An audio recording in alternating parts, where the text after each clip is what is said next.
lo da el ingeniero Cristian Arrieta, que es nuestro jefe de cátedra, y ayudante Darío de Lima. Este es un solo curso a cargo de él, lunes por la noche. Así que así está dividida la materia. No sé si alguno eligió el curso, este curso nuestro, o le tocó porque le tocó, digamos, pero bueno, a veces algunos eligen, otros van donde les toca. Igual el nivel de los 5 cursos es más o menos el mismo, así que no hay problema con eso. Bueno, ¿de qué se trata la materia? Vamos a ver cuáles son los contenidos. Hoy vamos a ver una pequeña introducción, no más de media clase, a modo de repaso de lo que vieron en Análisis Matemático 2, ¿sí? Generalmente se ve en esa materia, digamos, lo que sería teoría de campos, la parte de teoría de campos, rotor, gradiente, divergencia, sistema de coordenadas. Bueno, todo eso de Análisis Matemático 2 lo vamos a ver como repaso hoy porque no creo que lo hayan utilizado en otra materia desde Análisis 2. Parece que no se usa.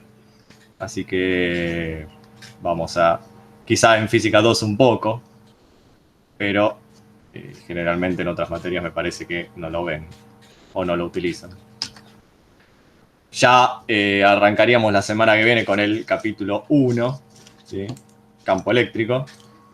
Sería una suerte de continuación de Física 2. O sea, en Física 2 vieron campo eléctrico, pero creo que vieron hasta, no sé si vieron hasta, o sea, ley de Coulomb lo vieron seguro, ley de Gauss también, potencial también. Ahora, a partir de acá, vector desplazamiento, Laplace y Poisson, creo que no lo dan en todos los cursos de Física 2, así que sería como un complemento de Física 2 y además utilizarlos de otra manera, ¿sí? No solo como, o sea, de una manera más práctica para realizar cálculos que me sirvan para algo en Física 2. Bueno, era como más teórico todo, ¿no? Luego tenemos el capítulo 2, magnetismo, que podríamos dividirlo en dos partes, en donde tenemos magnetostática, que es más o menos lo que vieron en Física 2, ley de Ampère, ley de Biot-Savart, potencial vectorial magnético, yo supongo que no lo vieron en Física 2, así que eso lo vamos a ver. También sería un complemento de Física 2. Y la otra parte sería inducción electromagnética, la ley de Faraday o Faraday-Lenz. ¿Sí? Esto me parece que sí, que se ve en Física 2. Y las ecuaciones de Maxwell, que a modo de cierre, ¿sí? De lo que sería el campo electromagnético. ¿Sí? O sea, vimos campo eléctrico, campo magnético. Bueno, las ecuaciones de Maxwell resumen toda la teoría del electromagnetismo en 4 ecuaciones. Justamente, luego de eso nos ponemos a analizar las ecuaciones de Maxwell.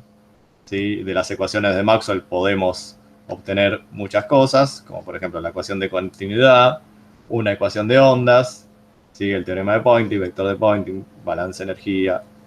Todo esto es lo que nos permite o lo que nos dice, o sea, de las ecuaciones de Maxwell podemos deducir que existen ondas electromagnéticas en donde viaja información que podemos utilizar para lo que nos plazca. Podemos enviarlo en forma de señal y ver, por ejemplo, escuchar radio, ver televisión, mandar una sonda a Marte, o simplemente analizarlas, como por ejemplo mirar galaxias a 1.000 millones de años luz, etcétera, etcétera.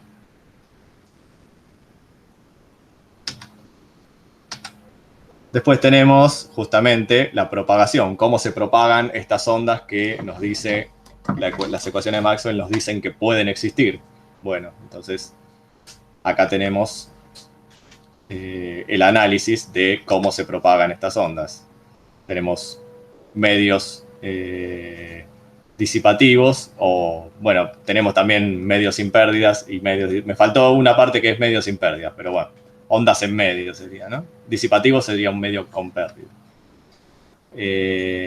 Medio con pérdidas, que significa que la señal va a ir atenuándose a medida que va avanzando, ¿sí? La onda electromagnética se va a ir atenuando. Eso significa que tiene pérdidas. Que no tiene pérdidas sería que la señal no se atenúa. Un medio sin pérdidas sería, por ejemplo, el vacío. Norbert, ¿sabes qué me olvidé? De poner a grabar la clase. Ya se está grabando. Se está grabando. No, Qué bueno. Sí, sí. Yo la puse a grabar ahí. Qué bueno. Qué No suerte, puede qué poner suerte que estás vos, porque si no. Sí. Seguimos entonces. Bien, entonces todo esto que está acá son parámetros de lo que serían las ondas y de los medios disipativos de las ondas, ¿sí? No, ya sé por qué no está acá ondas en medios sin pérdidas. No está acá porque eso se ve en el capítulo anterior de las ecuaciones de Maxwell. Entonces, cuando pasamos al capítulo 4, ya directamente decimos, bueno, medios con pérdida. Todos estos son, bueno, parámetros de los medios que nos dicen cómo va a ir avanzando la onda, si va a ir, cómo se va a ir atenuando, cómo se va a ir modificando a medida que va avanzando en dicho medio. ¿Sí? Como por ejemplo, qué sé yo, la velocidad, como por ejemplo, a ver, algo, profundidad de penetración, bueno, es cuánto puede penetrar una onda.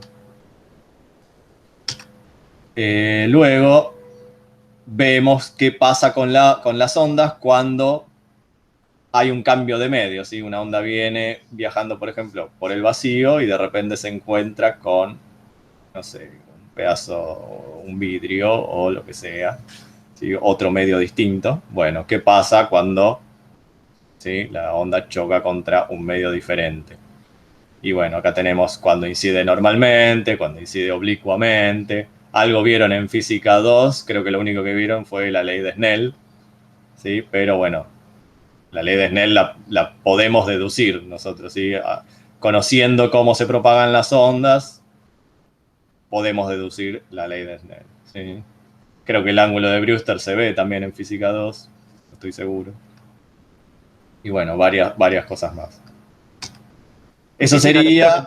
Que vimos ¿Cómo? eso. Que en física electrónica creo que vimos lo del ángulo de Brewster. Bien. Bien, esto sería, hasta acá entraría lo que sería el primer parcial o primer cuatrimestre, ¿sí? Los primeros 4 capítulos. Ahora tenemos los otros 4, digamos, capítulos más, que sería del segundo cuatrimestre, en donde tenemos el capítulo 5, líneas de transmisión. La línea de transmisión es, por ejemplo, un medio físico, vamos a llamarlo sólido, ¿sí?, donde se propagan las ondas. Por ejemplo, un cable coaxil, por ejemplo, una línea bifilar, por ejemplo, bueno, no, esas dos cosas. Sí, y bueno, vamos a ver el modelo teórico de líneas de transmisión y cómo va la señal, en este caso, propagándose en esa línea, ¿sí? ¿Qué pasa cuando la línea, por ejemplo, tiene pérdidas? ¿Qué pasa cuando le enchufo una carga al final de la línea? Bueno, todas esas cosas lo vamos a ver en este capítulo. Luego, para este capítulo, vamos a ver el diagrama de Smith, que es un diagrama que nos permite hacer cálculos de manera muchísimo más sencilla que haciéndolos analíticamente o con una calculadora, y mucho más visual también. Entonces, este diagrama se utiliza para hacer diferentes cálculos.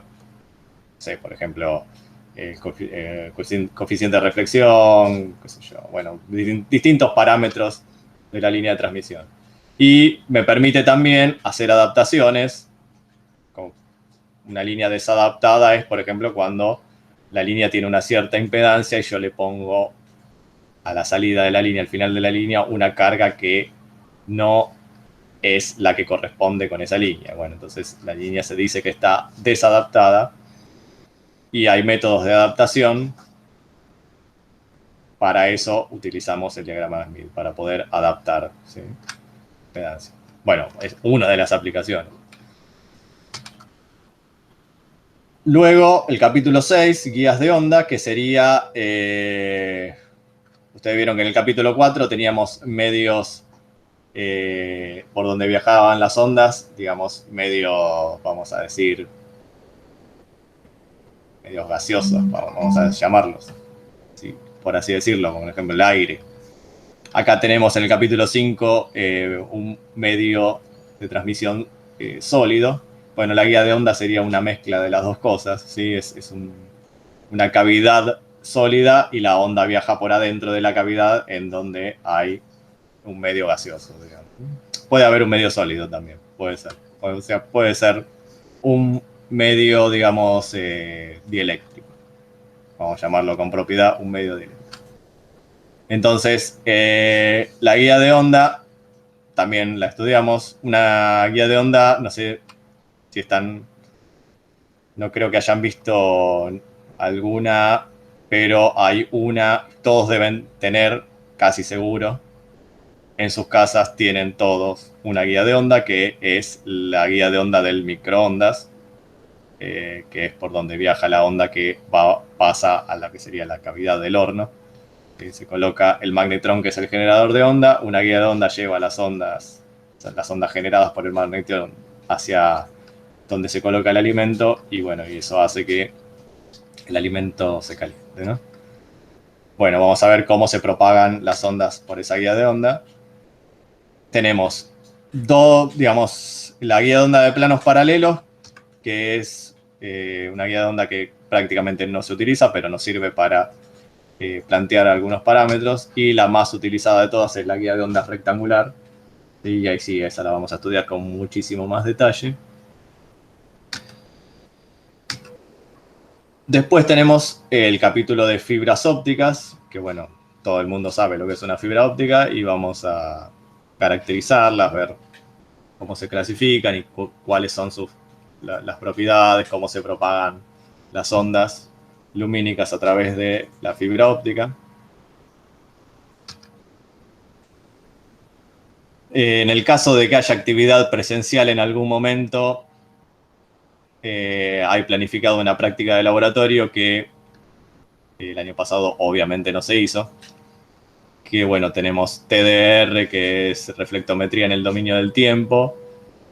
Esto se hace con un cable coaxil y bueno, vemos, reflectometría significa algo que se está reflejando. Entonces, vemos cómo un pulso viaja por un cable coaxil y en algún lado se refleja y vuelve. Eso nos sirve para medir, por ejemplo, el largo de un cable coaxil. Lo mismo, pero con una fibra óptica, porque esto es reflectometría en el dominio del tiempo óptica. La O es de óptica. Bueno, esto es para una fibra óptica. Y la línea ranurada, que ya la podríamos llevar al cementerio de la Chacarita, porque no sirve más. Pero bueno, está ahí para que la miren. No tenemos forma de hacer una práctica. Estaría bueno porque uno podría medir cosas en una línea. Pero bueno, no sirve. Pero bueno, podemos mostrarla en el caso de que haya actividad presencial, ¿no? Tenemos el último capítulo, irradiación y antenas. Este capítulo es bastante corto. Bueno, vemos cuáles son las características principales de una antena y cómo podemos hacer para calcular la antena que más nos convenga según lo que querramos irradiar, ¿sí? Bien, continuamos ahora con las evaluaciones. ¿Cómo es que vamos a evaluar? Tenemos 2 exámenes parciales. El primer parcial lo tomamos al finalizar el primer cuatrimestre, obviamente. Y el segundo parcial al finalizar el segundo cuatrimestre. Tenemos la promoción, obviamente nota mayor o igual a 8 en ambos parciales, ¿sí? No se promedian notas. Y además de eso, tiene que completar la entrega de los trabajos prácticos que les vamos a ir solicitando. El año pasado fueron 4 TP, digamos. Un TP abarcaría 2 capítulos. Así que, bueno, vamos a ir enviándoles con fecha de entrega, con bastante anticipación, digamos, para que puedan hacerlos. Los TP suelen ser o ejercicios o, sí, ejercicios, preguntas teóricas, o, digamos, es una forma de prepararlos para el examen. Hemos visto que los que resuelven el TP o los que tratan de resolverlo y hacen las consultas y bueno, y lo hacen realmente intentando aprender, digamos, les va muchísimo mejor en el parcial que los que no lo hacen o no lo entregan o se lo copian, digamos, ¿no? O sea, esto lo ponemos porque si nosotros en la clase hacemos ejercicios, les mostramos cómo se hacen todo, pero no es lo mismo que nosotros les mostremos el ejercicio y después ustedes estudien un ejercicio ya resuelto, que ustedes intenten resolver un ejercicio y se topen con todos los problemas que pueden encontrarse, digamos, cuando resuelven un problema. Entonces, hay un montón de cosas que por ahí son imprevistas, que de la única forma que la pueden resolver es practicando y agarrando un ejercicio e intentando resolverlo ustedes, ¿sí? O sea, si nosotros le damos un ejercicio en clase y después vamos y le tomamos en el parcial el mismo ejercicio que dimos en clase, y bueno, no, para eso sí, vayan a estudiar abogacía, que ahí tienen que estudiar de memoria y rinden lo que estudian de memoria. Acá no vamos a tomar algo que estudian de memoria, ¿sí? Acá lo que viene a hacer es razonar y pensar. ¿Sí? Nosotros, a mí, por ejemplo, creo que los que estamos en este rubro de la ingeniería no nos gusta estudiar de memoria, ¿sí? Por eso nos dedicamos a esto. El que le gusta estudiar de memoria, bárbaro. Pero nosotros creo que no nos gusta. Si no pueden alcanzar la promoción, tenemos la firma de los TP, sería, ¿sí? Nota mayor o igual a 6 en ambos parciales. También la entrega completa de TPs. Esto firman los TP y para aprobar la materia tienen que dar final. Así que, pero bueno. Eso en el caso de que no lleguen al 8. Y si hay un parcial, por ejemplo, al final de la cursada, tienen un parcial con 8 o más y el otro parcial menos de 8. Bueno, lo que se puede hacer es recuperar un solo parcial, o sea, mejorar la nota, sería, ¿no? ¿Sí? Pero al mejorar la nota, ponen en juego la nota del parcial original, ¿sí? Si ustedes tenían un 6, por ejemplo, y tienen un 6 y un 8. Y entonces dicen, bueno, me voy a tirar a promocionar y trato de levantar el 6 para sacarme un 8 y poder promocionar. Bueno, si se sacan un 5 en la recuperación, y bueno, les queda el 5, lamentablemente. Y van a tener que volver a recuperar. Bueno, entonces, lo que tenemos entonces es en diciembre un recuperatorio por cada parcial. La fecha se define en las cercanías de diciembre por el tema de no pisarnos con algún final, porque, por ejemplo, nosotros tenemos clase los viernes. Si justo la fecha de final toca un viernes y nosotros no podemos tomar recuperatorio y final al mismo tiempo, entonces tenemos que poner la fecha otro día. En diciembre sí está esta posibilidad de levantar la nota para promocionar. Después, en febrero tenemos un recuperatorio por cada parcial, también fecha a definir, en la cercanía del mes de febrero. Y ahí ya no se puede promocionar porque la promoción caduca en el mes de diciembre. O sea, el último día de diciembre es el plazo para poder entrar en el acta de promoción. La firma de TP tienen tiempo hasta marzo, ¿sí? Ya por eso están los recuperatorios de febrero. Eso pueden recuperar febrero y lo que sí tienen que dar final para poder aprobar la materia. Bueno, los parciales constan de problemas a resolver, ejercicios, también ítems teóricos o teórico-práctico también, donde van a tener por ahí que contestar alguna pregunta o deducir alguna ecuación. Tampoco le vamos a tomar todo un desarrollo de 5 páginas, ¿no? Pero bueno, ahí están los ejercicios de desarrollo, preguntas conceptuales, preguntas teóricas. Bueno, como ya habíamos dicho, aprueban con nota mayor o igual a 6, promocionan con nota mayor o igual a 8. Bueno, las fechas de los parciales. Bueno, ahí tenemos que los cursos que no son nuestros, digamos, sería los del lunes y martes, lunes por la mañana y por la noche y martes por la noche, ellos lo toman la última clase del primer cuatrimestre.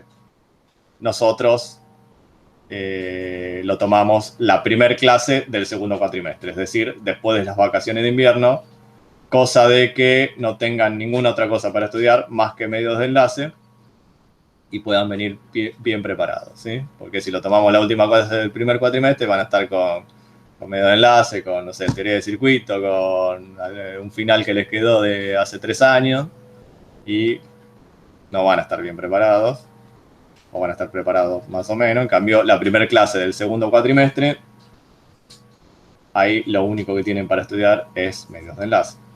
Ya pasaron la fecha de final, ya pasaron los parciales anteriores, así que van a estar más holgados. Y el segundo parcial, también la última clase del año lo toman los otros cursos que no son los nuestros. Nuestros cursos los tomamos la penúltima clase del año y pasaría algo parecido, ¿sí? Estarían solamente estudiando medios de enlace y no todos los otros parciales. Y además queda una clase extra por las dudas que haya algún feriado o lo que sea. Y bueno, decimos, la última clase también la podemos... En el pasado utilizamos la última clase, por ejemplo, para hacer una clase especial que dieron algunos alumnos que estaban ahí al borde de la promoción. Dijimos, bueno, quieren promocionar, clase especial. Tuvieron que preparar una clase y usamos la última clase para eso.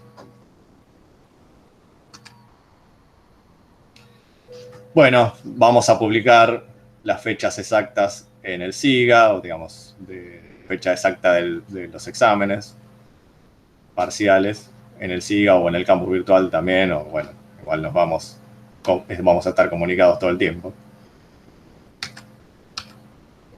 Después, en el caso de que tengan que dar final, si no llegan a promocionar, el final últimamente venía cambiando bastante por el tema de la modalidad virtual. Pero bueno, se estableció más o menos que tenemos una parte escrita para el final con temas teóricos a desarrollar y problemas a resolver. Esa es la parte escrita. Y luego de la parte escrita, o sea, se corrige la parte escrita y en la parte oral lo que hacen los alumnos es defender los ítems resueltos en el escrito.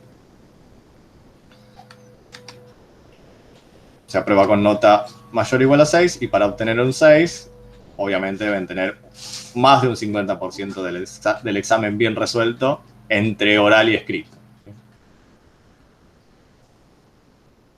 Bien. ¿Qué más? Bueno, bibliografía igual lo tienen también en el campus virtual. Ahí tenemos el libro de John Krauss, Electromagnetismo. Fundamentos del electromagnetismo para ingeniería de Cheng. Estos dos son los más recurridos por nosotros o por el alumnado también, que es donde está casi toda la materia. El de Cheng no tiene guía de onda de planos paralelos. El de Krauss creo que tampoco. Así que eso hay otro. Nosotros subimos al campus virtual un par de libros más, así que como para que tengan todo. O sea, y tampoco está muy. La parte de antenas tampoco está del todo bien desarrollada en estos libros, pero bueno. Para el resto, para lo que es el resto de la materia, tan perfecto. Luego tenemos este libro que es un librazo espectacular, donde está todo explicado de forma muy didáctica, pero solamente abarca la primera parte de la materia, ¿sí? Solamente la parte de ondas. No llega a ni línea de transmisión, ni guía de onda, ni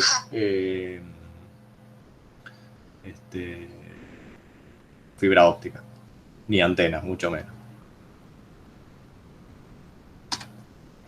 Bueno, esto fue la presentación de la materia.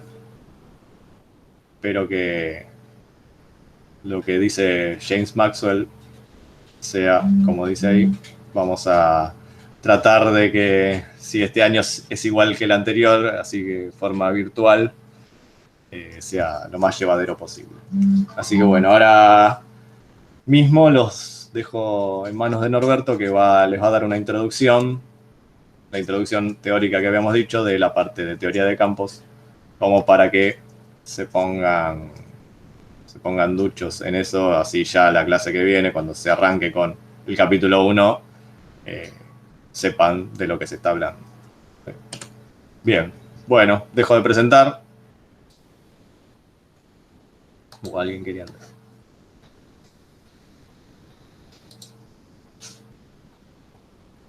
¿Las presentaciones están en el aula? Creo que estaban, sí. Sí, estaban en la parte de apuntes. A ver, esperen, voy a presentar de vuelta. Creo que están en campus, pero no están en las aulas nuevas. En el aula nueva todavía no la terminé de armar. Vos decís la 3.5. Claro.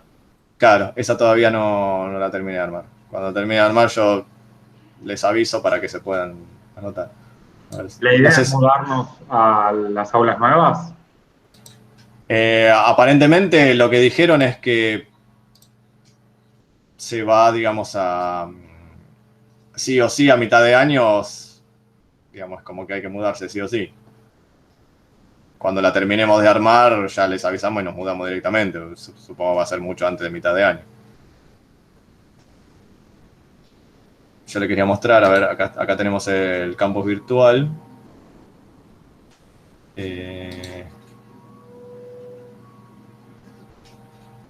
Bueno, acá tenemos introducción, la bibliografía que les comenté.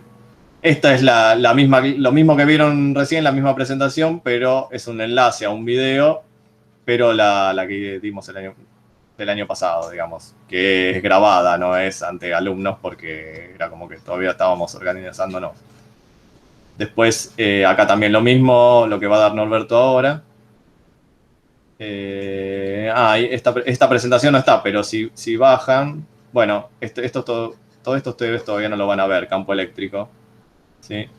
Lo que sí, acá ven que dice apuntes de clases. Esto, si entran al campo virtual, ustedes no lo van a ver todavía, porque no lo tenemos habilitado. Pero cuando entren acá, ahí van a estar todos los apuntes. Esto lo sacamos para evitar confusiones. Pero en donde dice apuntes de clase van a estar, bueno, las presentaciones, los apuntes, todo lo que se utilice para mostrar la presentación, eso va a estar acá. Al igual que estos son enlaces a los videos de la clase. ¿Ven? Fíjense que recién el año pasado, a partir de, a ver, 1, 2, 3, 4, a partir del 18 del 4, o del 10 del 4, sí, bueno, empezamos a... Bueno, sería casi igual ahora, pero nos perdimos 2 clases, o 2 o 3 clases. Perdimos hasta que nos organizamos y pudimos arrancar. Así que bueno. Acá tienen, bueno, el enlace a la reunión de todos los viernes, es siempre el mismo enlace. Y acá tienen, bueno, si quieren, el programa analítico, que bueno, que sale más o menos lo que les estuve comentando recién. Bueno, listo, ya estamos como para continuar con el resto. Bueno, Norbert, te dejo a vos para que continúes. Bueno. Norbert.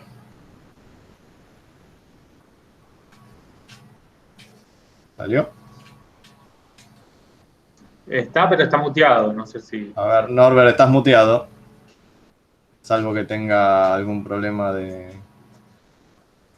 No, acá estoy, sí. Ahí estás. Listo. Bueno, ya podés Bueno, continuar. sí, vamos, voy a presentar la pantalla. Profe, antes que empiece a presentar y eso, ¿hay algún concepto que vamos a ver de otra materia que nos explique en esta? No entendí, yo. O Si sea, hay hay sí, materias que no son correlativas a esta, pero que sin embargo son correlativas en temas, pero igual te puedes meter a cursar esta, por eso. Por ejemplo, TC1 y ASIS no son correlativas, pero... Ahora te entiendo. En realidad, vos preguntás qué te sería de útil de TC1 o alrededor, cómo serían los temas, decís vos sobre TC1 y medios. Esa es la Claro, pregunta. si hay algún tema de otra materia Sí. que vamos a ver, que dice, no, esto no lo explicamos en esta materia porque se ve en física electrónica u otra materia. No, en realidad TC1 sí es útil porque nosotros vamos a ver, no la primera parte, el primer cuatrimestre, sino el segundo. Vamos a ver algo de circuitería, por ejemplo, por supuesto en el R más J omega, o sea, más JX en el plano complejo. O sea, necesitamos algunos conocimientos de las cargas complejas y su respuesta compleja también, ¿no? Eso se ve en TC1 y yo sé que TC1 es o convive con medios, porque la cursan en paralelo, o no es para nada, no es necesaria tenerla, por lo menos legalmente, no estoy hablando. Entonces, ahí puede, pero ya como vemos qué es lo que va pasando, damos alguna cosita, no va a quedar en el aire nada, si esa sería la preocupación, ¿no? Sí, era eso. No, Muchas gracias. no va a haber ese tipo de problema. Bueno, vamos a compartir algo que es esto.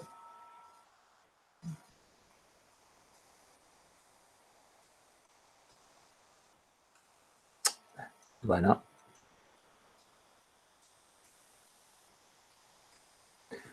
Presentar toda la pantalla, acá estamos. Y acá estamos. ¿Ustedes me escuchan bien? ¿Me escuchan bajo? Se escucha bien. bien. Se escucha bien. Bueno. Perfecto. Acá estamos. Bueno.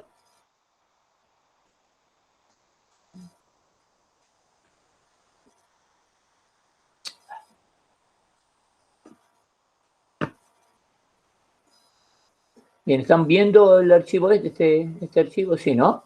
Sí. Sí. Bien. Bien, entonces arranquemos del principio, como corresponde. Y el principio es un poquito una mirada.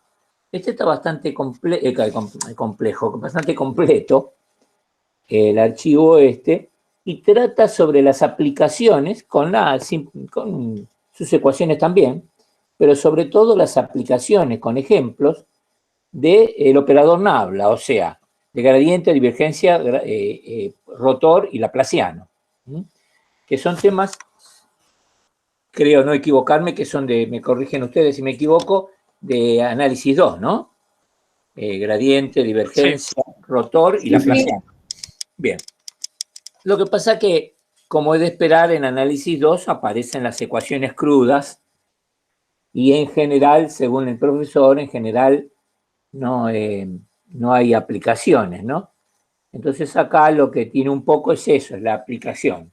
O sea, el entendimiento de lo que es cada parámetro y la aplicación. Se usa mucho en medios. Es más, las ecuaciones de Maxwell están precisamente con estos parámetros y con los campos, ¿no? Yo quería decirles también, antes de avanzar con esto, que nosotros vamos a hacer para llegar a las ecuaciones de Maxwell tenemos que pasar por temas de física 2. Vamos a repasar temas de física 2, pero van a darse cuenta que cada uno de los temas, o la mayoría, están amplificados. O sea, uno ve la ley de Gauss, que la vieron en física 2 y la vamos a rever, pero la vamos a ver la ley de Gauss y el teorema de Gauss. Y ahí van a aparecer ya por ejemplo, la divergencia, ¿no? Cosa que en física 2 no aparece. O sea, todo lo que vamos de física 2 va a estar, todo, no es cierto, pero la gran mayoría va a tener temas que ustedes no vieron. Por lo tanto, conviene prestarle atención porque, digamos, la teoría de esta materia, hoy vamos a hacer una clase un poquito charlada así. La teoría de esta materia se termina exactamente cuando aparecen en la pantalla las ecuaciones de Maxwell.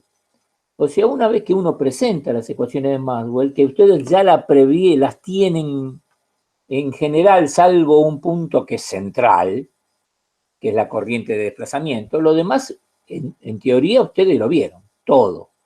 Por ejemplo, la ley de Gauss, las dos leyes de Gauss para electricidad y para magnetismo, la vieron en física 2. Y la otra ley de Maxwell, otra de las cuatro, la tercera es Faraday y también la vieron. La cuarta, o la última que falta, sería la de Ampère, y nada más que acá aparece un término nuevo, que en física 2 no se ve, que es la corriente de desplazamiento.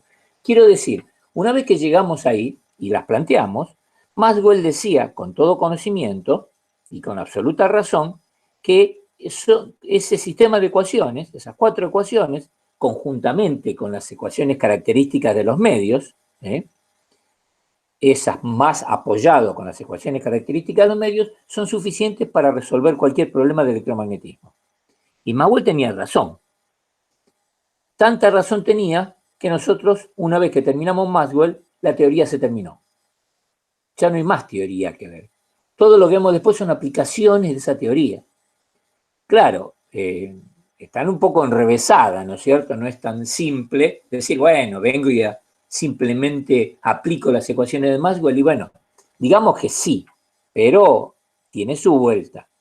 Todo lo que ustedes vieron que les acaba de mostrar Andrés como con títulos y con algunos pormenores, son aplicaciones de las cuatro ecuaciones de Maxwell.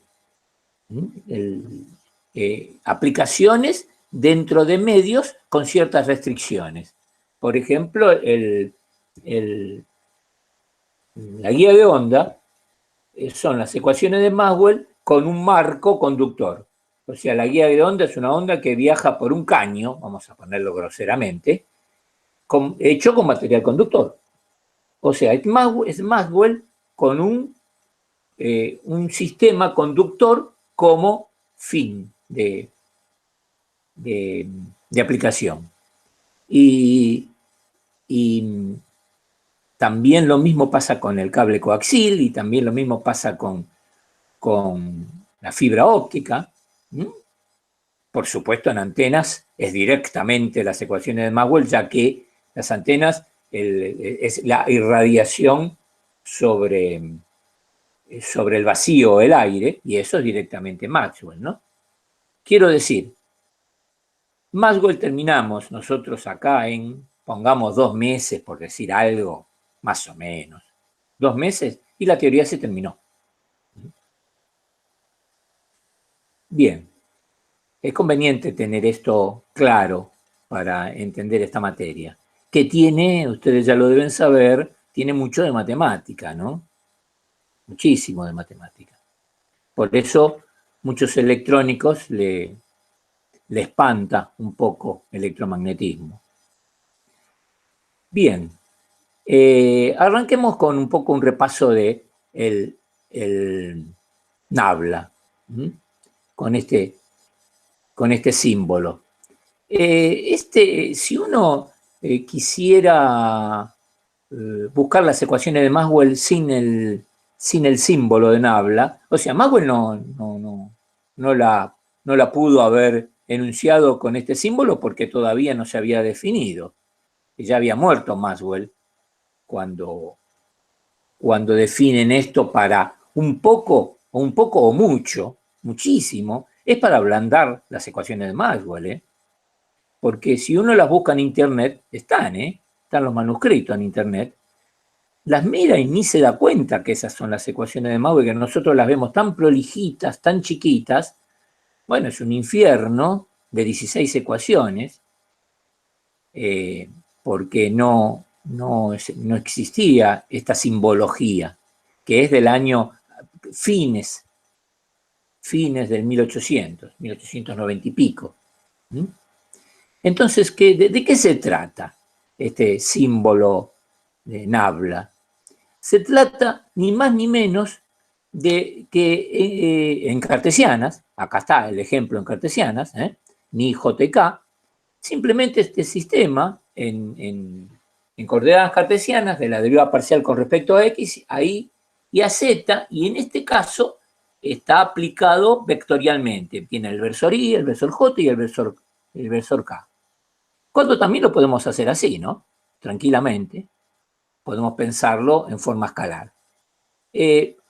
Las cosas acá lo puse bien claro. Esto me parece que no tiene ningún significado y no lo tiene. Porque le hace falta el operador acá, ¿no? ¿Qué? ¿Derivada parcial con respecto a X de quién? Bueno, hace falta los operadores, ¿no? O sea, hace falta sobre quién trabajar. Entonces, veamos un repaso del gradiente que se escribe como gradiente, por ejemplo, gradiente P o Nabla P.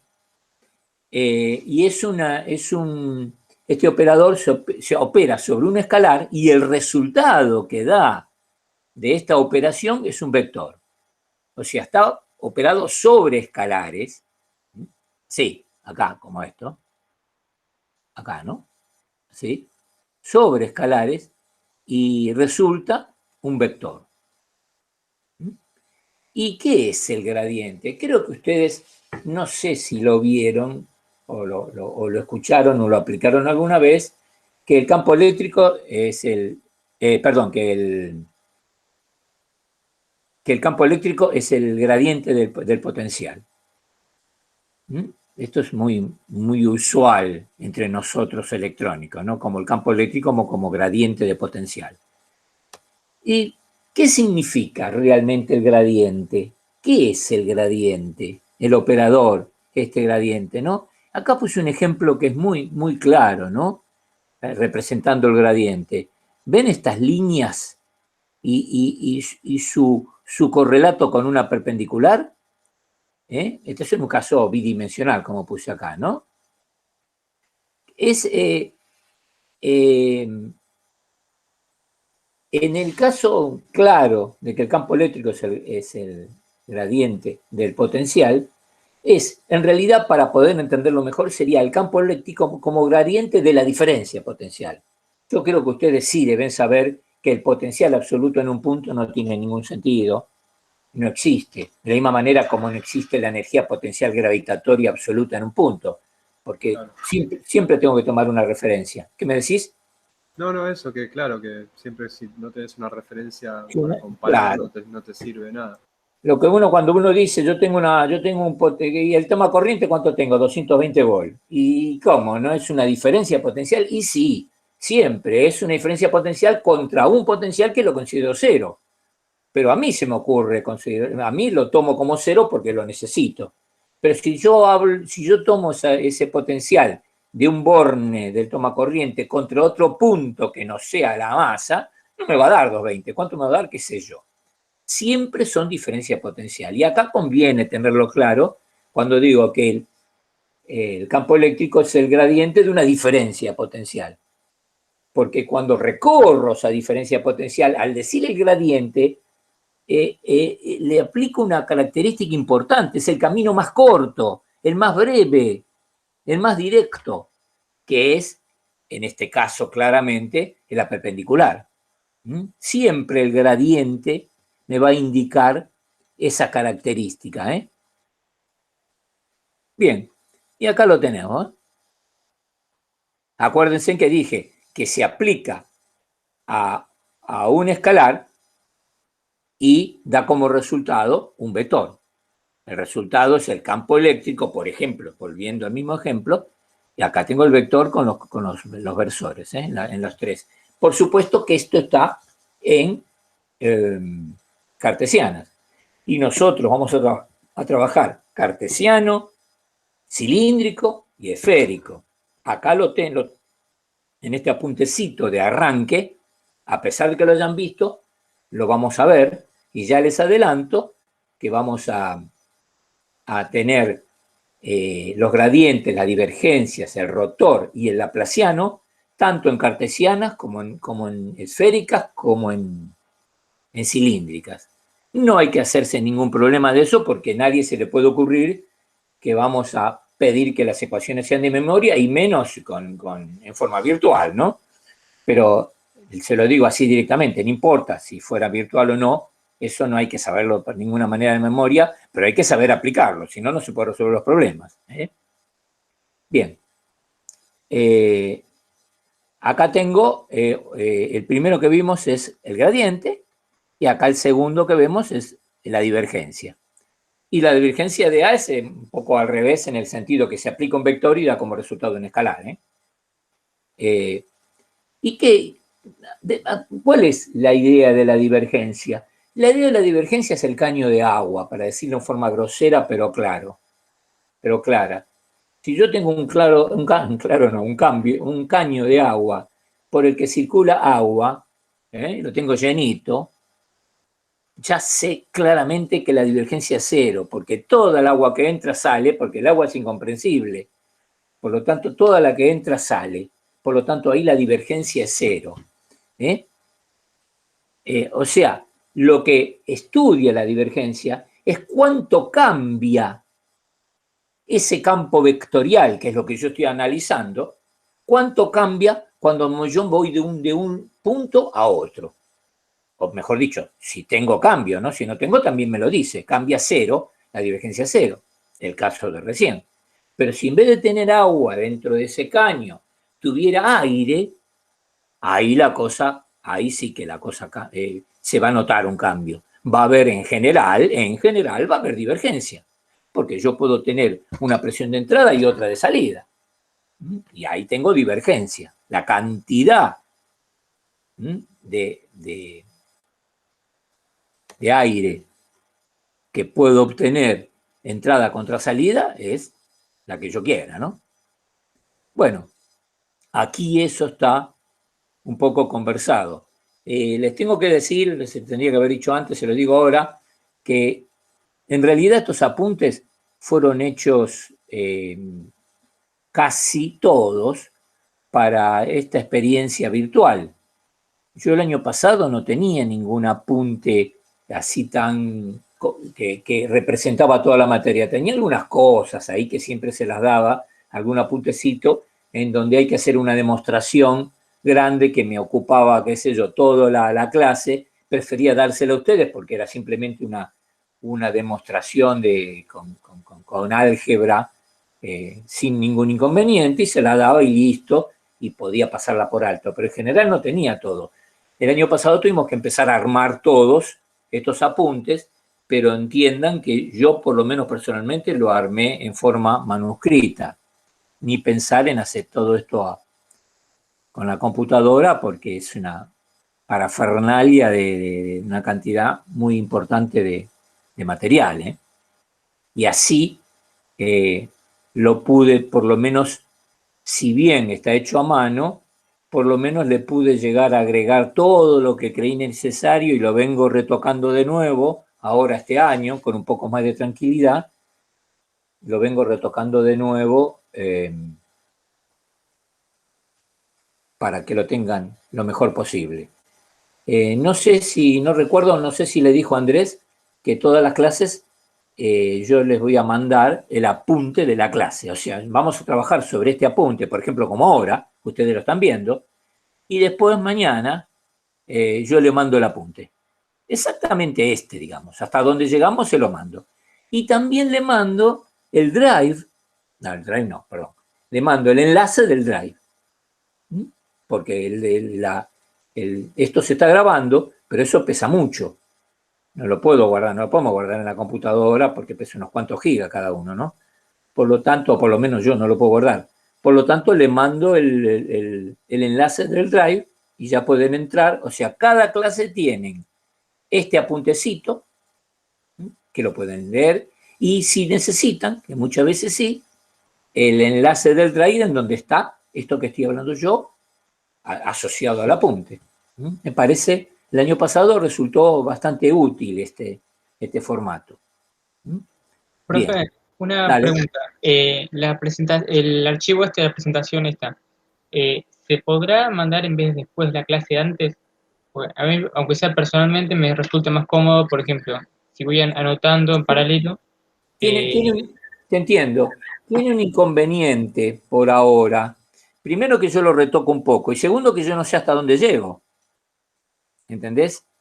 Tendría que mandar uno general, pero no sé cómo hacerlo.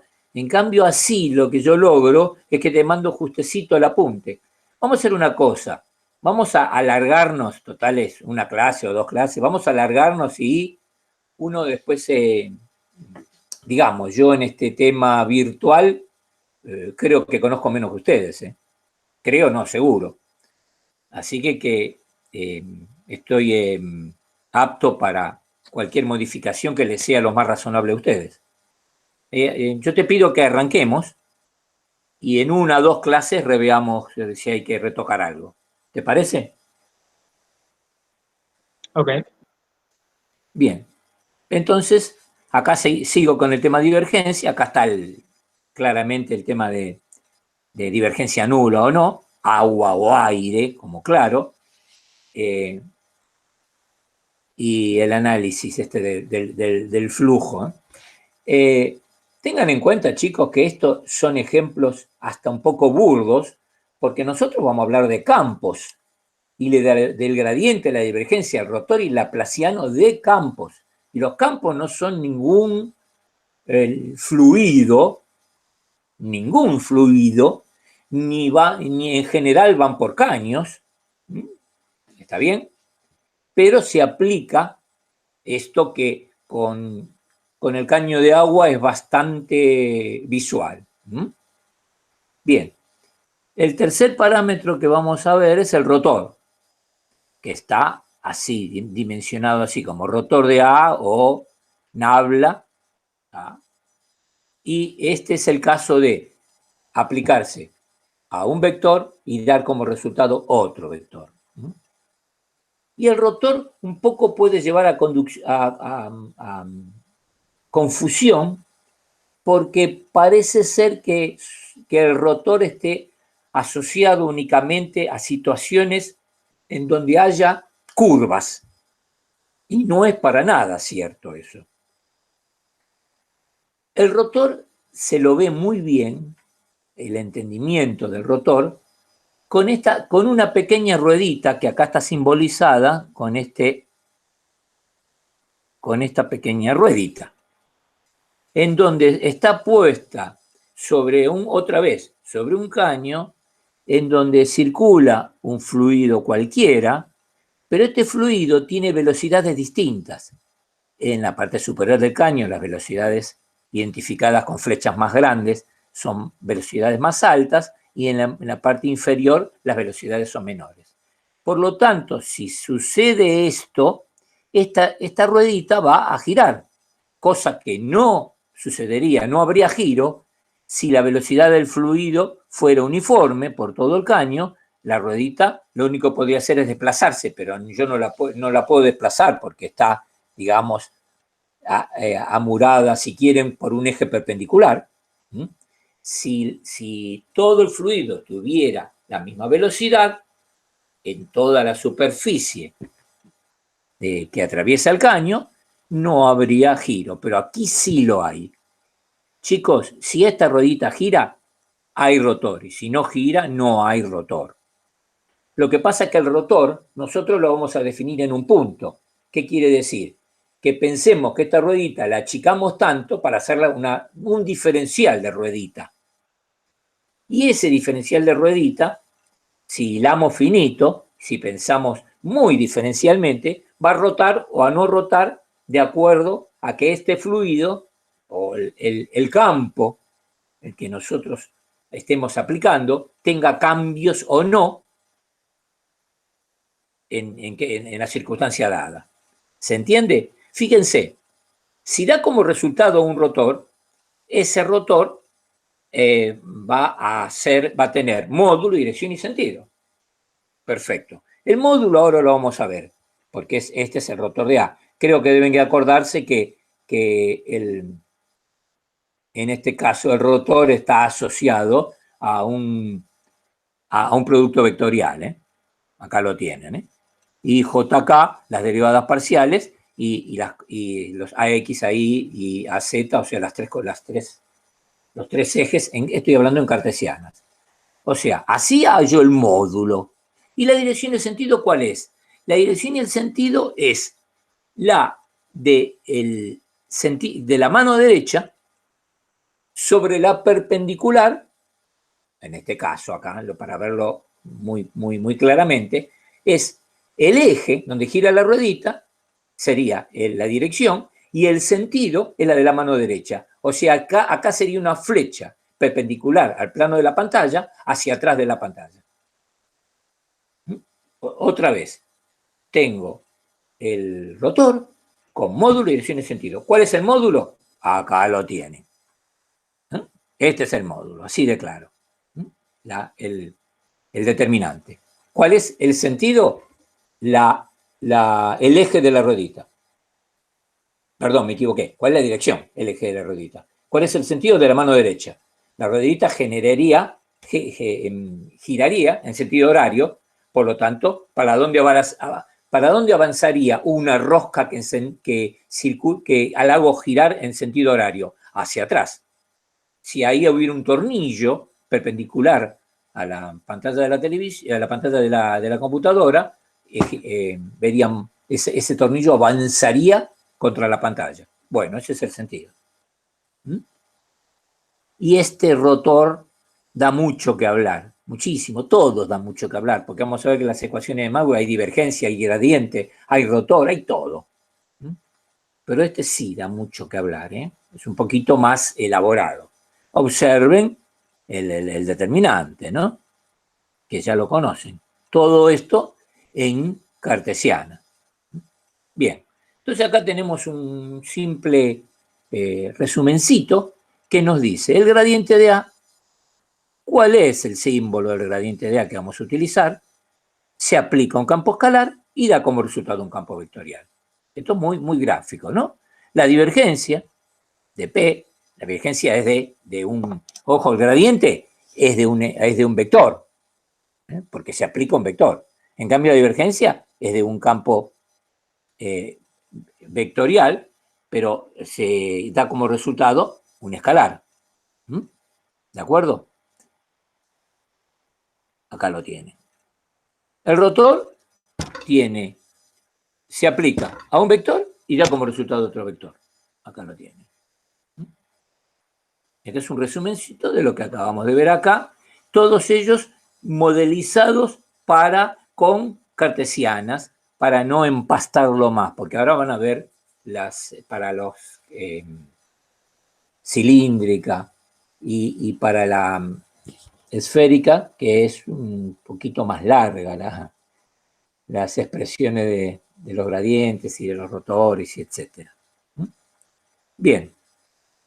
Ahora vamos a ver mucho, pero mucho, con Maxwell, estos, digamos, ¿cómo llamarlo? Divergencia, gradiente, ¿cómo llamarlo? Las ecuaciones que las asocian. Mucho. Ustedes la vieron seguro, pero acá la tenemos que tener ahí. Acá. Entonces, acá está bastante simbolizado. Por ejemplo, un campo A, que es un vector, que es gradiente de otro campo, F, es irrotacional. O sea, el vector A, que es el gradiente de F, el resultado es el resultado del rotor de A es 0. Siempre. No sé qué es A ni me importa.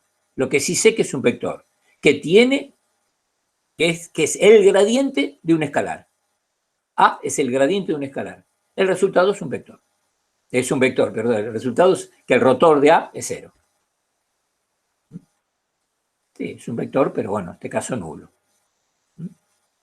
Otro. Un campo B, vectorial, que es el rotor. Acá, si es el rotor de otro campo A, B, vector, es el rotor de A, su divergencia es nula, siempre. No sé qué es B ni A, ni me importa. Son vectores. Si B es el rotor de A, la divergencia de B es 0. Siempre. Esto es absolutamente necesario y también recordarlo para poder, para cuando miran las ecuaciones de Maxwell. Porque esto está muy metido en las ecuaciones de Maxwell. Bien, ahora, divergencia del gradiente es igual al laplaciano.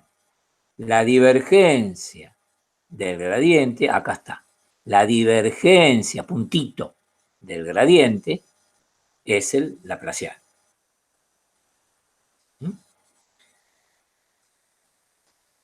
Ahora, ¿cómo qué es el laplaciano? Una divergencia. Y la divergencia, volvamos para atrás. Y la divergencia me da como resultado un campo escalar.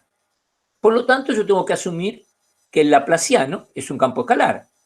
Porque si la divergencia, otra vez, acá está, la divergencia del gradiente, el resultado es una divergencia de un gradiente y no sé de qué, pero si el resultado es una divergencia, es un escalar. Bueno, entonces digo, el laplaciano es un escalar. Y sí, señor, el laplaciano es un escalar. Ahora, acá tenemos, por ejemplo, cómo serían otra vez en cartesianas. Laplaciano, que es la divergencia de un gradiente, y acá tienen la divergencia de o el gradiente. ¿Lo ven? Por lo tanto, acá lo hacemos un poquito. Acá lo tienen. Estoy hablando de cartesianas, ¿lo ven? Finalmente, ¿cómo queda? Si metemos esta f adentro, deriva la segunda de f con respecto a 2 veces, respecto a i 2 veces y respecto a z 2 veces. En cartesiano. Y este es el gradiente. Entonces, ¿el laplaciano es de un escalar? Sí, es de un escalar. Pero para contradecirme, se usa también el laplaciano de un vector. Y es así. Los matemáticos pueden enojarse un poco, pero se usa el laplaciano de un vector. Y acá lo vamos a usar. Por lo tanto, tengo ahora el laplaciano del vector A, y acá tengo la simbología. Y bueno, ¿qué va a hacer? Entonces admitimos, como puse acá, la existencia del laplaciano de un campo vectorial. ¿Qué va a hacer? Acá está. Entonces, ¿cómo lo interpretamos? Y, a diferencia que teníamos antes, que teníamos derivada acá, ¿ven? Que era derivada segunda de f con respecto a x cuadrado, con respecto a y cuadrado. Acá tenemos lo mismo, pero con los versores, porque lo tengo que vectorizar. ¿Lo ven que tengo con los versores? Y j acá. Otra vez el laplaciano en cartesianas para aminorar el pánico de matemática. Y acá está un poquito explicado lo que hablamos. Aquí tenemos una expresión del laplaciano en donde se ahorra las referencias a los ejes. Esta también la habrán visto. Y se ahorra las referencias de los X. El laplaciano de A es la divergencia del gradiente menos el rotor del rotor. Divergencia del gradiente, gradiente de la divergencia menos el rotor del rotor. ¿Está bien? Otra identidad vectorial que la vamos a usar cuando veamos pointing. Ustedes no saben ni quién es pointing ahora, no importa, lo vamos a usar. La divergencia de A vectorial B es B, divergencia, rotor de A menos A, divergencia, rotor de B. Esta identidad vectorial la vamos a usar. Todo lo que pusimos, todo lo que les escribí acá, es un resumen de ecuaciones que se van a usar. No, de ninguna manera estoy tratando de jugar con matemática acá, ¿no? Sino que son parte de los problemas sí, digo bien, de los problemas que aparecen en medios. Bien, y acá lo que les hice es un pequeño resumen de las coordenadas, del sistema de coordenadas. Por supuesto, empezando con las coordenadas cartesianas, que son las más simples y hasta ahora para nosotros las más usuales, pero a partir de ahora no van a ser las más usuales. Porque, por ejemplo, la esférica es bastante usual, dado las geometrías de irradiación de ondas. Una antena o cualquier irradiación de onda en el aire, tengo que usar esférica, ¿no? Bien. Entonces acá tengo la primera figurita de la coordenada cartesiana. ¿Y qué tengo? El gradiente en cartesianas, la divergencia en cartesianas, el rotor en cartesianas y el laplaciano en cartesianas. Aquí tienen los tres. Luego tenemos coordenadas cilíndricas. Chicos, miren, las coordenadas cartesianas tienen los tres parámetros. Son tres parámetros con unidades. Son tres parámetros métricos. ¿Está bien? X, Y, Z. Son tres parámetros métricos. El laplaciano en cilíndricas son dos parámetros métricos y uno angular. O sea, ¿qué quiero decir? Que acá tengo X y Z. Y acá ¿qué tengo? R, phi y Z. ¿Ven que tengo dos métricos? R, el radio, Z, el eje Z, y phi, el ángulo. Esto es para definir un cilindro. Y acá está, un poquito explicado. Se definen las tres coordenadas. Ya lo puse acá, creí que no lo había puesto. Dos de las tres son coordenadas de longitudes y la otra es un ángulo. ¿Está bien? Y acá está el cilindro, en donde tenemos el gradiente la divergencia, el rotor y el laplaciano en cilíndricas. Acá van a encontrar el diferencial de volumen en cilíndricas. Acá lo tienen, ¿ves? El diferencial de volumen en cilíndrica. Hay que trabajar con diferenciales acá, mucho. Bueno, acá está bien, digamos, bastante bien aclarado. ¿Está bien? ¿Se entiende por dónde vamos, chicos? Por último, no entendí nada. ¿Alguien quiso decir algo? No, que estoy sintiendo. Bueno. Por último, esféricas. Esféricas, ¿qué tengo? Una sola coordenada longitudinal y dos coordenadas angulares. ¿Ven las dos coordenadas angulares? Phi, petita y phi. ¿Saben? Y nuestra única coordenada z métrica, z, y dos angulares. Para definir un punto en un cilindro. Acá lo tienen. Acá tienen cuál va a ser el diferencial de superficie en la cilíndrica. Acá está todo, R diferencial θ por R diferencial θ. Acá lo tienen. El diferencial de superficie. Un diferencial de ángulo.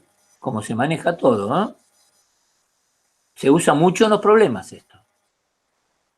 Bien. ¿Y qué tenemos? El gradiente en esféricas, la divergencia en esféricas, el rotor en esféricas,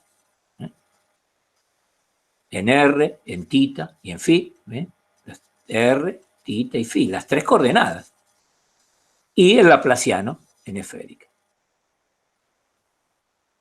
Otra vez, R, θ y φ. Esto, a pesar de que es bastante, no se puede pedir de saber todo esto de memoria, no tiene absolutamente ningún sentido, pero fíjense que uno ya puede ver acá que van a suceder cosas que nos van a ablandar estos problemas. Y ya uno se imagina, o le pido que se puedan imaginar que puede haber algún problema en donde haya una variación, mi campo que estoy tratando de hallar, lo que fuera, campo que estoy tratando de hallar, puede variar en R, pero no puede variar ni en φ ni en θ.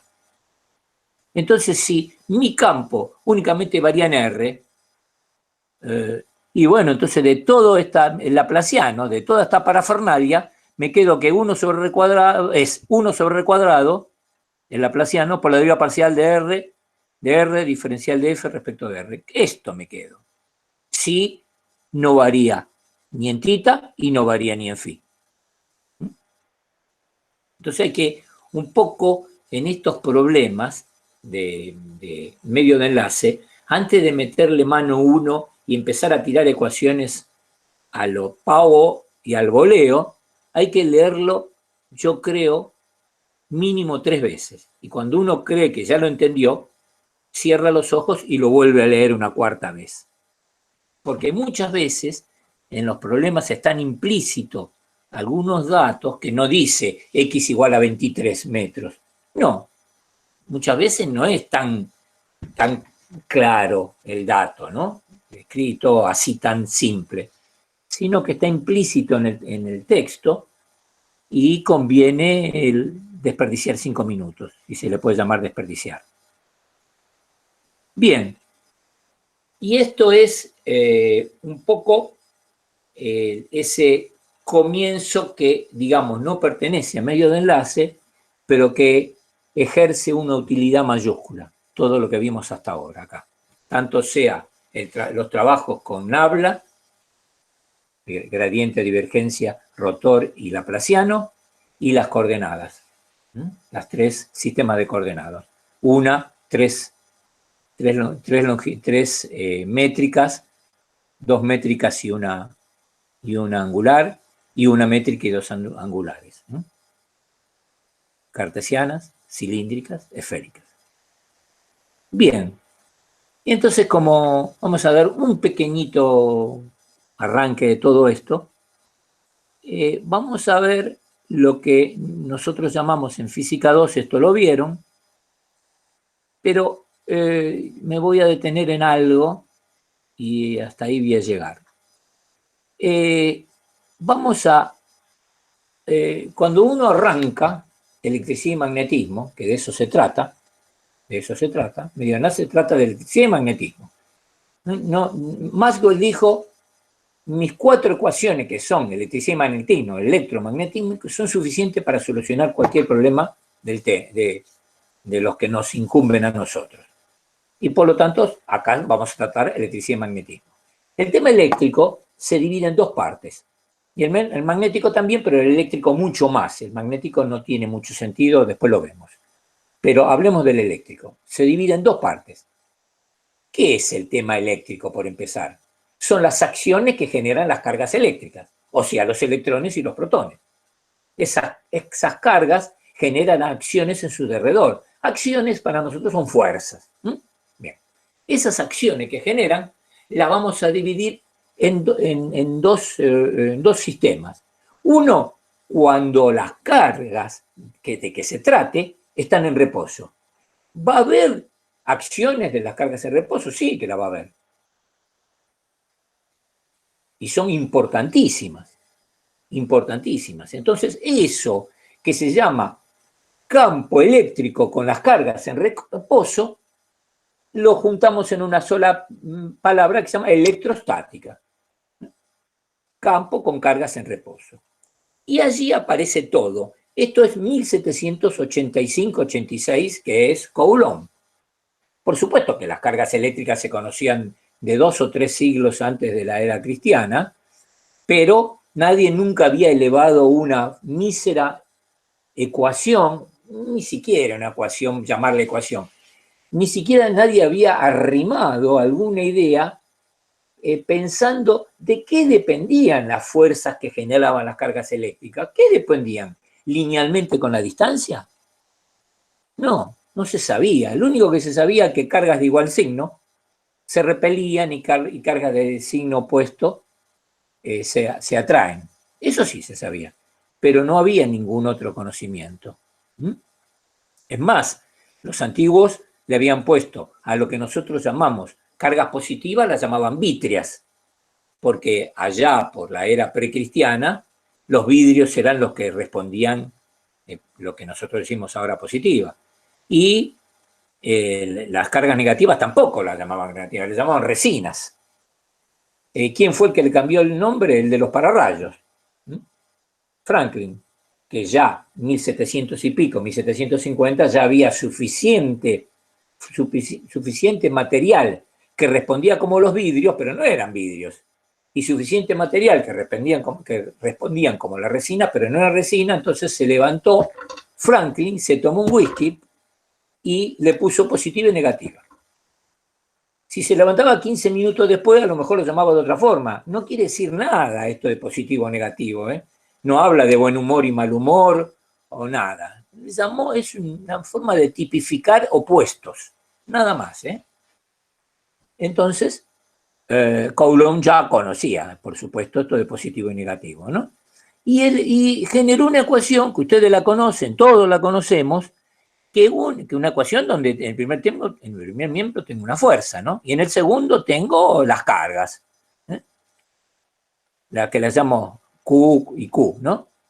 Tengo una constante, en este caso la del vacío, K, y una distancia, la distancia de separación de las cargas I con las cargas P. Ahora, si uno mira esta ecuación y dice fuerza es igual a una constante por Q sobre R cuadrado, Q por Q sobre R cuadrado, creo que con un poquito de pensamiento dice, pero esto es igual a la ley de Newton, la fuerza de gravitación universal. Una constante, la constante de gravitación universal no es K, es G, y acá ¿qué tengo? M1, M2, o MI, MP, lo que quieran, dividido la distancia. Es exactamente la ley de Newton, no hay ninguna... Y Coulomb se encarga de decirnos que sí, que él entre comillas, se copió de la ley de Newton, pero, ojo, Coulomb demostró que la ley de Newton se podía usar para cargas eléctricas. Ojo, porque uno puede copiar cualquier cosa e irse a tomar unos mates y chao. Pero Coulomb se encargó de demostrar que esto es cierto, que la ley de Newton, cambiando masas por cargas y cambiando G por K, un tema es gravitatorio, el otro es eléctrico, es igual, sirve lo mismo. Claro, acá en este ejemplo hay un ejemplito bastante común, acá lo tienen. Acá está el valor de K, esto solamente sirve K, esto sirve solo si es el aire o vacío. Si no, después recuerden que K es 1 sobre 4pi epsilon 0. No se usa más. Si no hay el vacío o el aire, a cambio de K se pone 1 sobre 4pi epsilon. Y epsilon es el epsilon que corresponde al material. Bien. Empieza a haber algunas cositas que empiezan a interesarnos. La carga está cuantizada. ¿Qué significa que está cuantizada? Que existe una carga mínima posible. que es la carga del electrón. 1,6 por 10 a la menos 19. Coulomb. O sea, ¿qué quiere decir esto que existe una carga mínima? Que si yo rompo un electrón, no tengo, en vez de tener 1,6 por 10 a la menos 19, no tengo 0,8 por 10 a la menos 19. No. Si uno rompe, entre comillas, un electrón, lo que obtiene eléctricamente es nada. No hay más carga. Por lo tanto, el valor mínimo de carga posible es la del electrón o el protón. Una negativa, la otra posible. Por eso se dice que vale un cuanto mínimo, 1,6 por 10 a la menos 19. ¿Está bien? Entonces, aquí estamos dentro de la línea de Newton, ya más o menos podemos ver qué está pasando, ya ahí nos quedamos.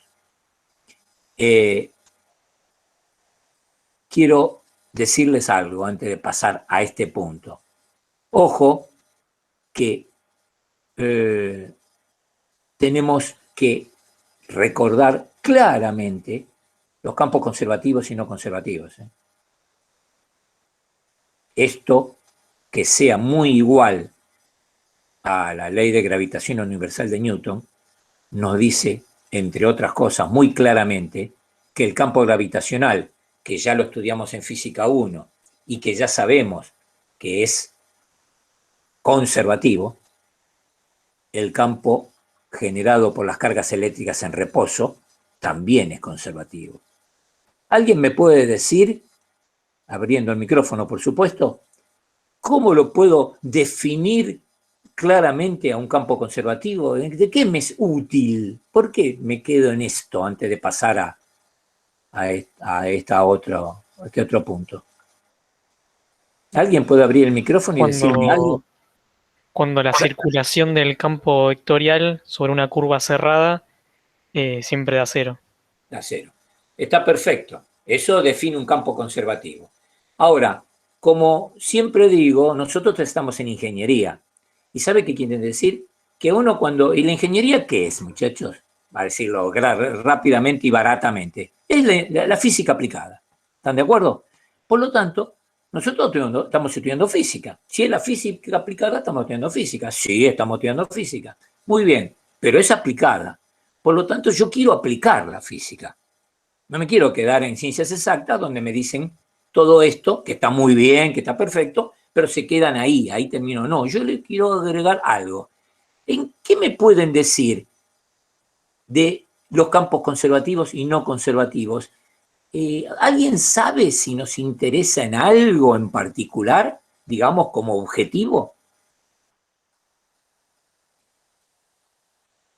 ¿Pueden decir algo? No tengo ningún problema de escuchar, aunque esté equivocado. Sería poder calcular una función potencial para poder, no sé, calcular integrales de circulación con más facilidad. No sé si... Está bien lo que estás diciendo, pero yo te voy a mostrar algo que vas a convenir conmigo rápidamente y todos van a convenir conmigo, que es un poquito más pesado en el sentido más grande, ¿no? Más importante. Miren, chicos, es muy importante definir cuándo la fuerza, o el campo si quieren, digo fuerza, acá está esto porque esto es Coulomb, es F. ¿Cuándo la fuerza es conservativa? Ya lo digo así, miren, si la fuerza conservativa, el campo que creó esa fuerza, es conservativo también.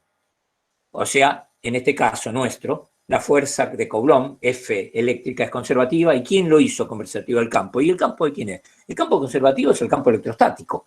Se trata de él, las cargas en reposo, es conservativo. Bueno, ahí lo tienen. Si la fuerza es conservativa, el campo es conservativo. ¿Y por qué me quedo en esto? Porque, chicos, de los campos conservativos, o sea, de la fuerza conservativa que generan los campos conservativos, no se puede sacar trabajo útil. Cuando ustedes van a comprar un motor a la ferretería, en realidad ustedes tendrían que ir y decir, señor, ¿me da un motor electromagnético? Porque ustedes ya saben que tiene las dos el motor, ¿no? Electromagnético, no conservativo. Bueno, si ustedes a un ferretero le dicen que le vende un motor electromagnético no conservativo, puede que llame a la policía, ¿no? O nos saque vendiendo, pero es exactamente así.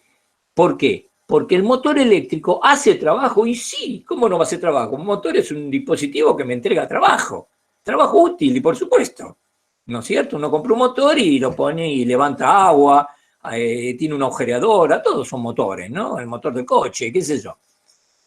No sé, no es eléctrico, pero es un motor, entrega trabajo útil. Y para que entregue trabajo útil, la fuerza generada por el campo tiene que ser no conservativa. Los campos conservativos no se le puede sacar trabajo útil. Nunca nadie habrá oído nombrar de un motor gravitacional. ¿Por qué nunca oyeron nombrar un motor gravitatorio? Porque el campo gravitatorio es conservativo y no se le puede sacar trabajo útil. El campo electrostático también es conservativo y no se le puede sacar trabajo útil. ¿Y entonces en qué quedé yo? ¿En qué es? Pero ojo, yo dije, el motor es un motor electromagnético no conservativo. O sea, el motor que conocen ustedes, que compran en donde quieran, en la ferretería, es un motor electrodinámico, magnético no conservativo. O sea, es aquel que trabaja con el campo electrodinámico. Y el campo electrodinámico, ¿cuál es el campo electrodinámico? El debido a las cargas en movimiento. Y las cargas en movimiento son cargas eléctricas, por supuesto. Y están en movimiento, ya no es más conservativo. Vamos a ver que no responde más a esto. Responde a la no conservatividad.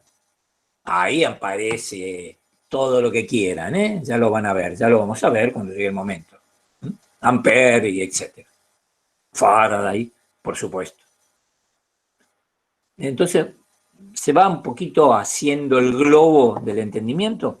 Fíjense, estaba bien lo que dijo el muchacho. El campo conservativo es aquel, si yo agarro una carga dentro de un campo conservativo, una carga eléctrica dentro de un campo electrostático, y hago un camino por donde quiera, me lo llevo hasta mi casa, hasta la terraza, y después vuelvo al punto donde yo tomé la carga y fui a donde se me ocurrió, pero vuelvo al punto de origen, el trabajo total que yo hice, el trabajo electrostático estoy hablando, no el trabajo de llevarla yo, que gasté zapatos o gasté nafta. Eso no importa, yo estoy hablando del campo electrostático. El trabajo del campo electrostático sobre una curva cerrada es perfectamente nula. Eso define al campo electrostático, eso está perfecto. ¿Está bien? Muy bien. Resulta que nosotros acá damos un paso más. ¿Qué es ese? Damos un paso más respecto de física 1.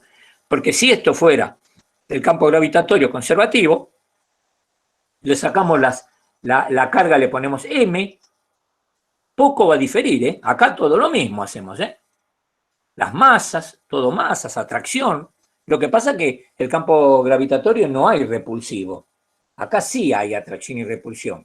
Y es una complejidad más, un poquito más complejo, pero muy poco.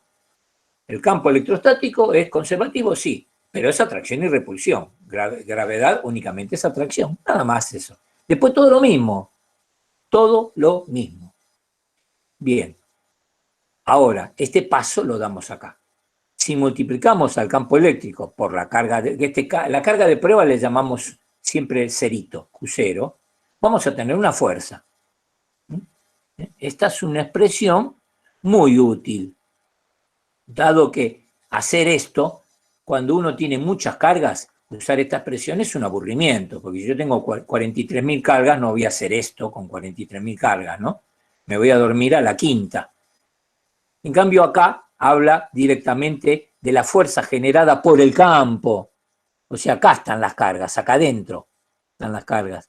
Pero yo tengo un medidor de campo, estamos en ingeniería, tengo un medidor de campo eléctrico. Aparece la fuerza. ¿Con quién? Con una carga de prueba. Esta carga de prueba no es la que generó este campo, Este campo tiene sus cargas generadoras. Esta es la de prueba, la que yo uso para saber si acá hay un campo eléctrico.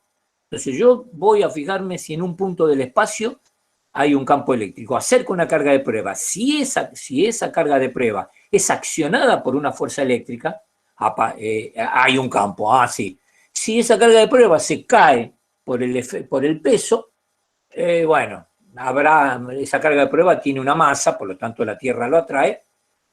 Hay un campo gravitatorio, pero no hay un campo eléctrico. Se entiende que la carga de prueba no genera campo, es tan pequeña que considero que su campo, que lo tiene, es imperceptible.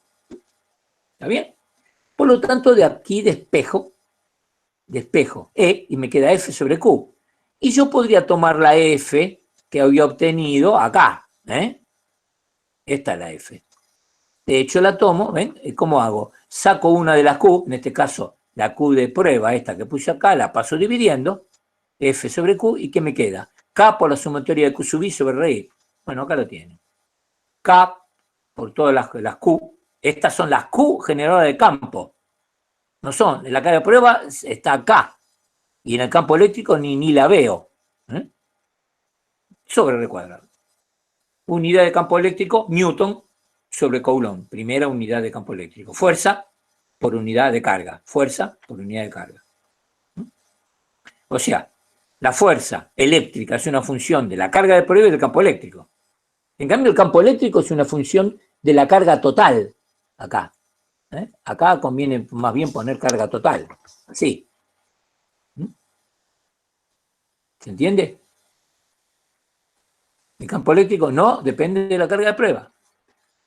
Bien. Y acá avanzamos rapidito. Rapidito. Esas cargas que tengo yo, ¿cómo las voy a distribuir? Porque las voy a aplicar por todos lados, esas cargas. Entonces, tengo que estudiar sobre qué geometría la puedo distribuir. Bueno, la puedo distribuir sobre una geometría lineal. ¿Qué significa linealmente? Que considero un hilo tan fino que no tiene diámetro. Si no tiene diámetro, ese hilo no tiene superficie en su lateral. Por lo tanto, si yo le tiro a ese hilo, le tiro un electrón, ese electrón toma una posición así, pero ya no puede tener electrones. Yo estoy haciendo muecas con la mano como si ustedes me vieran. No puede haber electrones en la superficie del cable, porque ese cable no tiene superficie, porque tiene un diámetro diferencial. Entonces, la única posibilidad de tener mucha carga de poder es ponerla una abajo de la otra, en ese piolín, si quieren. Entonces, esa se llama distribución lineal y la nomenclatura es lambda, el mismo que ya la conocen. ¿Y a qué es igual? ¿A qué es igual? No. ¿Cuál es la unidad? Coulomb sobre metro, ya que no tiene superficie. Cantidad de carga por unidad de longitud. Coulomb sobre metro. Otra forma de tener cargas distribuidas es sobre una superficie. Línea, superficie y volumen. Bueno. Lambda, Coulomb sobre metro. Sigma, Coulomb sobre metro cuadrado. Y volumétrica, ρ.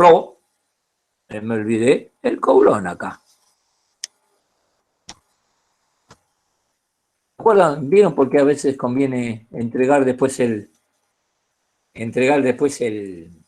apunte? Porque siempre uno mete patas. Bien. Coulomb sobre metro cúbico. Volumen. Ahora, ¿qué quiere decir? Que yo voy a medir, voy a decir, bueno, puse 118.515 cargas en un... No se usa eso. No se individualizan. ¿Saben por qué? Porque la carga del electrón es tan baja que con criterio de ingeniería me sirve solamente para hacer algún problemita y jugar un poco con los problemas, pero en la realidad yo no tengo cargas de ese valor 10 a la menos 19, es demasiado chica. Por lo tanto, con cierto criterio ingenieril, yo puedo pensar que hay una distribución continua de cargas. Quiere decir que yo me muevo lo menor que me puedo mover, un diferencial, y voy a encontrar otra carga. Cuando en realidad las cargas se van a posicionar y no voy a tener va a haber un cuanto. Como dijimos, está cuantizada. Bueno, salvo algún problema en particular, consideramos que hay repartición continua de cargas. Hay un continuo. ¿Por qué? Porque vamos a utilizar, ya se van a dar cuenta, no sé si lo recuerdan o lo vieron, que una corriente, por más mínima que sea, de 10 o 20 miliamperes, significan cuatrillones de carga moviéndose por segundo. Y una corriente, estoy hablando de miliamperes, ¿eh? Cuatrillones, quintillones, no sé, qué sé yo, es muy fácil de sacar esa cuenta, pero es una cantidad infernal de carga. Por lo tanto, no vale la pena individualizar la carga 17 con la 24, ¿no? Por lo tanto, si no decimos nada, repartición continua de cargas. Y aquí llegamos. ¿Saben por qué? Porque quiero después arrancar y tomarme bastante tiempo con el tema de campo. La palabra campo, que nosotros lo usamos bastante libremente y ágilmente, tiene mucho más peso de la que creemos. Y acá quiero que lean esto, y yo se lo leo. Miren si será importante, se me fue, perdón. Ahora, miren si será importante que Einstein dijo que el concepto de campo es de lo más relevante que él escuchó desde la época de Newton y Galileo.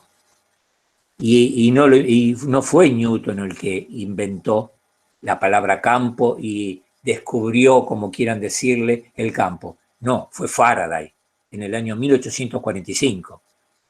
Faraday había dicho con mucha astucia que él no lograba pensar cómo cuerno es esto de las acciones de las cargas eléctricas en un ambiente. No podía hacerse una idea de cómo verlas, cómo percibirlas. Y genialmente le llamó campo. Genialmente le llamó campo. Eléctrico al eléctrico y magnético al magnético, ¿no? Campos son distintos. Faraday, que fue el autor de esto, fue el personaje quizá más inteligente de la época, ¿no? Y de todas las épocas. Maxwell, en 1864, cuando cuando escribió el sistema de ecuaciones que vienen a subsanar cualquier problema de electromagnetismo, dijo que él pudo hacer eso porque se subió al caballo de Faraday. Y Einstein, cuando le preguntaron si él se había subido al caballo de Newton para hacer su teoría de la relatividad, y él dijo lo más mínimo: yo me subí al caballo de Maxwell y Maxwell se había subido al caballo de Faraday. ¿Todos saben por qué todo esto? Por el concepto de campo. Miren si fuera importante que Maxwell aseguró que existe un campo electromagnético único. Ya lo vamos a llegar a ver. Único, que es la unión del eléctrico y el magnético, pero como único. Bueno, chicos, lo dejo acá, lo dejamos acá. Por hoy está bien. Y empezamos con campo. La clase que viene yo le voy a mandar el apunte hasta acá. Hasta acá. Y la clase que viene arrancamos con el concepto de campo y le metemos para adelante. Norbert. Dale, ¿quién habla? Andrés. Andrés. Quería comentarles que, digamos, para ingresar, digamos, a la reunión de Meet y para evitar el que nosotros, digamos, nos tengamos que aceptar, porque a veces... Sí. Sí, no, porque a veces estamos en el medio de una presentación y aparece la solicitud de que alguien quiere ingresar y yo no lo veo porque estamos presentando pantalla, digamos. Y a veces no se ve porque la pantalla te tapa el pedido y se queda afuera. Exacto. Entonces, lo que tendrían que hacer es registrar, digamos, su dirección de correo en la facultad, digamos, en la FRBA. Así, cada vez que, digamos, quieren ingresar al chat, no hace falta que nosotros lo admitamos. Además, por ahí a veces, como es la misma reunión siempre, a veces la va a iniciar Norberto y a veces la voy a iniciar yo y no sé a quién le llega la notificación de ingresar, entonces, bueno, es un lío. Sí, es simple, tienen que tener activo el correo de FRBA, independientemente de los correos que tienen ustedes para mandarnos entre nosotros, no tiene nada que ver. El sistema ve que ustedes pertenecen a la UTN si está activo el correo frba.utn.edu.ar. Eso los toma como activos y chao. Exacto. Me olvidé que iba a decir. Bueno, sí. Y también les va a permitir, en el caso de que cuando pongamos algún enlace a algún archivo que esté en el Drive, también les va a permitir acceder al archivo del Drive sin tener que pedir. Sí, tenés razón. Eso también. Sí, tanto en la sala como cuando uno quiere acceder a los archivos le permite Google acceder si tiene más de una cuenta desde la que desea y bueno, ahí debería elegir